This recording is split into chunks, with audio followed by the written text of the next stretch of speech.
पलवल जिले के होडल उपमंडल के गांव नगला मोहम्मदपुर गुलाबद में जन्मे लांस नायब शहीद दिनेश कुमार शर्मा भारत पाकिस्तान की गोलाबारी के बीच जम्मू कश्मीर के पूंछ बॉर्डर पर देश की खातिर लड़ाई लड़ते लड़ते शहीद हो गए थे।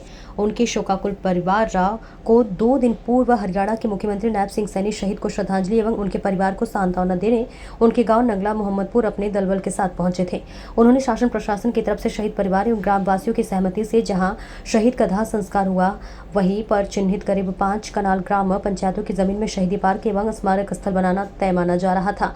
वहीं शहीद परिवार को सांत्वना देने के उपरांत हरियाणा के मुख्यमंत्री नायब सिंह सैनी ने भी अपनी सहमति जताते हुए स्थानीय प्रशासन एवं मीडिया के समक्ष घोषणा की कि शहीद के गांव की सरकारी स्कूल को शहीद के नाम से किया जाएगा या उनके गांव नगला मोहम्मदपुर को बदलकर शहीद दिनेशपुर के नाम से करने की घोषणा की थी।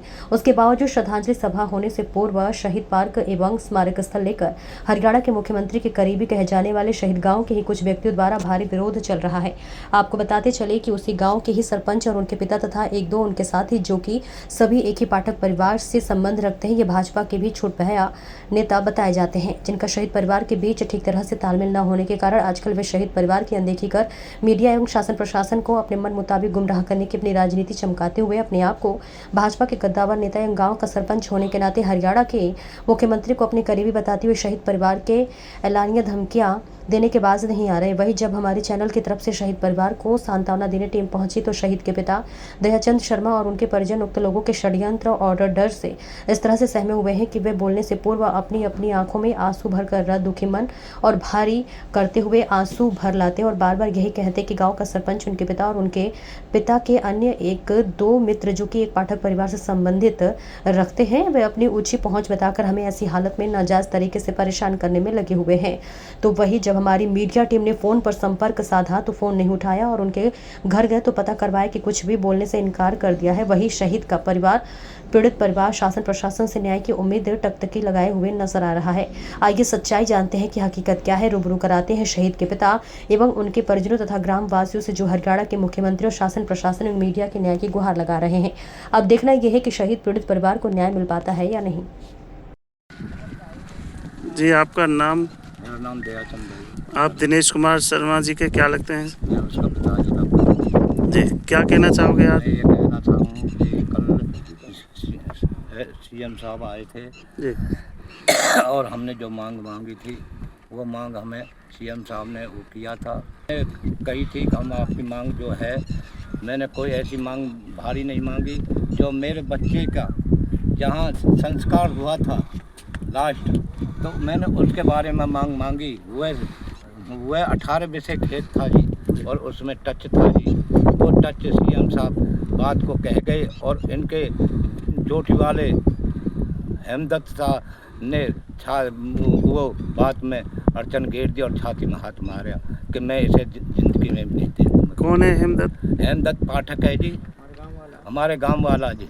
क्या करता है? ये लीडरी करता है जी आपके वहाँ में डिपार्टमेंट में। ठीक है, अब आप क्या चाहते हो? मैं ये चाहता हूँ कि मेरे बच्चे का मेरा नहीं है और आपका ही है बच्चा और समाज का है और सेवा में आपकी में ही गया और हमारे देश का नाम किया है। मैं यही चाहता हूँ कि इसे मेरे छोटे बच्चे मेरे ही नहीं। ये वही जगह है जहाँ पर श्रद्धांजलि दी गई थी? हाँ, ये वही जगह है, श्रद्धांजलि दी थी। मैं यही कहना चाहता हूँ कि ये मेरे परिवार या मेरे गांव वाले छोटे बच्चे को ये खेल का मैदान बन जाए और मैं इसमें ही खुशी हूँ, मुझे और कुछ नहीं। नाम चंद्रपाल जी, चंद्रपाल है। जो गांव हमारे गांव में गुलाबत में ये जो लड़का शहीद हुआ फौजी दिनेश कुमार, इसके साथ में जहां संस्कार हुआ उसके साथ में जो पार्क है वो पार्क के नाम से सीएम साहब घोषणा कर गए हैं। तो कुछ यात्री, उस गांव के लोग इसमें अड़चन कर रहे हैं, तो वो गलत है, वादा डाल रहे हैं। तो आप क्या चाहते हैं? हम ये चाहते हैं कि इसमें पार्क जो सीएम साहब घोषणा कर गए उसको पार्क में शहीद के नाम से वो मिल जाए, इसी जगह पर? इसी जगह पर साथ में इसमें। अब यहाँ के लिए घोषणा कर गए शहीद कुमार की मूर्ति लगाने के लिए, पार्क बनाने के लिए वो जगह उचित है जी, निश्चित उसी जगह पर बनाया जाए और पूरे गांव की सहमति है। लेकिन 2-4 आदमी ऐसे हैं जो इसमें बाधा डालने की कोशिश कर रहे हैं। जी। तो हमारी हाथ जोड़ के ये विनती है सीएम साहब से और प्रशासन से कि यहीं पे पार्क बनाया जाए। परशुराम शर्मा है। मैं शहीद दिनेश कुमार शर्मा का फूफा जी लगता हूँ। जहाँ पर इसकी यथेष्टि हुई है, शहीद हुआ है, जहाँ इसका स्मारक है, वहाँ कुछ जमीन प्रशासन द्वारा आवंटित की गई है। सीएम साहब आए थे, उनको भी अवगत कराया गया था। हम गांव वाले सभी लोग ये चाहते हैं कि जहाँ पर इस बच्चे की यथेष्टि हुई है, दाग लगा है, वहाँ की ज़मीन को पार्क के नाम इस बच्चे के नाम कर दिया जाए, जिसमें कुछ बालक, कुछ व्यक्ति गांव के ही उसमें अड़चन डालने की कोशिश कर रहे हैं। अन्यथा उनकी तरफ ध्यान ना दे करके सीएम साहब से आग्रह है, प्रशासन से आग्रह है कि उस कार्य को पूर्ण किया जाए।